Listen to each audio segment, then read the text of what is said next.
Hey guys, welcome to Jverse. In this video, I will go over the top 3 things you need in order to manage your short-term rental remotely. So my wife and I are about 1 month into remotely managing our Airbnb property in the Okanagan area of British Columbia, Canada.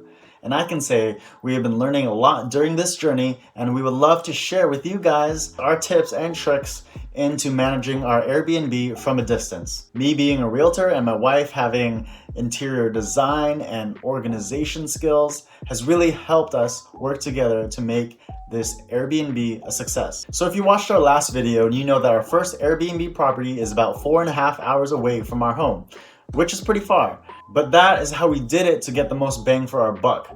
There were a lot of worries from the start, but after getting started and continuously learning, I'd say we are doing well for ourselves. I would say our number 1 priority is hiring a cleaner. This is by far the most important person in this operation of ours.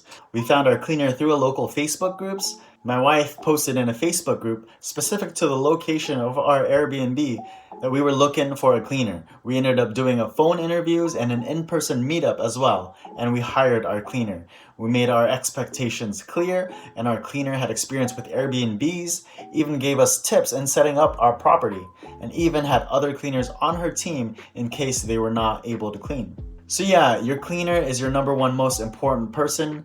Take the hiring of a cleaner very seriously and treat them well. I can't emphasize this enough. Our cleaner has done errands for us, cleans our property obviously, but reports how well our guests treated our property. And they also report if they see anything missing. Our cleaner is our eyes and ears, and they are practically invaluable. So the second most important thing in managing your Airbnb remotely is that you need to have a system for self-check-in or remote check-in. Most units would leave a lockbox outside where you can grab keys and have access to your unit, or you can have an electronic lock on the door which guests can access through a code. There are numerous ways to go about this. Our unit is currently inside a building, and so to provide access, we do have a lockbox installed outside the building, which we are able to provide 1-day access codes to our guests. Then our guests can grab the keys, and they have them for their stay, and they put their keys back in the lockbox when they check out. We could also choose to buzz them in using the phone if we wanted to, and we can also use an electronic keypad as the front door of our unit.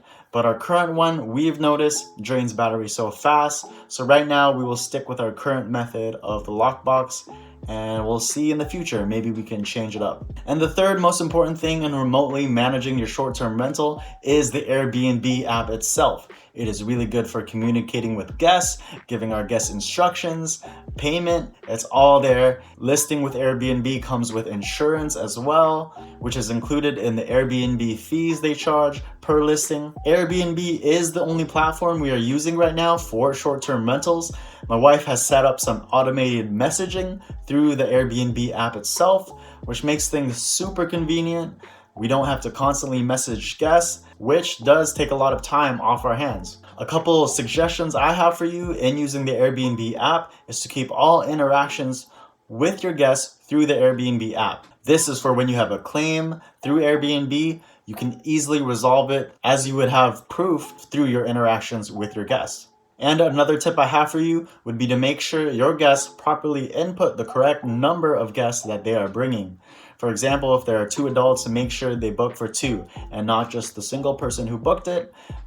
Usually it would give you a little more money, and this is important for insurance purposes as well. Another feature that the Airbnb platform has is that they have a dynamic pricing tool.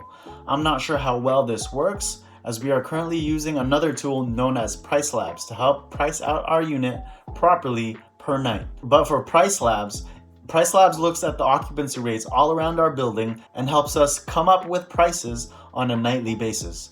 The prices would increase or decrease depending on occupancy rates all around the building.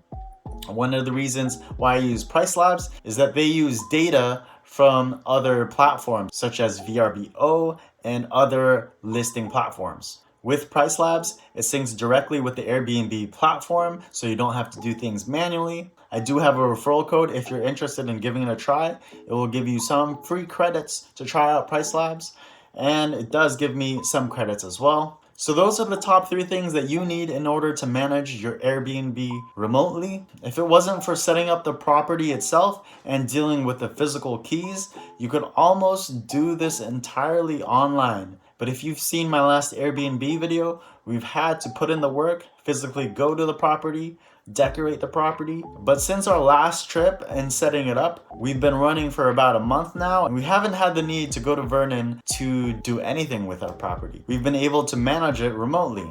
So that's really all I have for you guys today. Let me know if you guys have any questions in managing your Airbnb property in the comments. Don't forget to hit that like and subscribe button if you enjoyed this little video. I'll see you guys next time.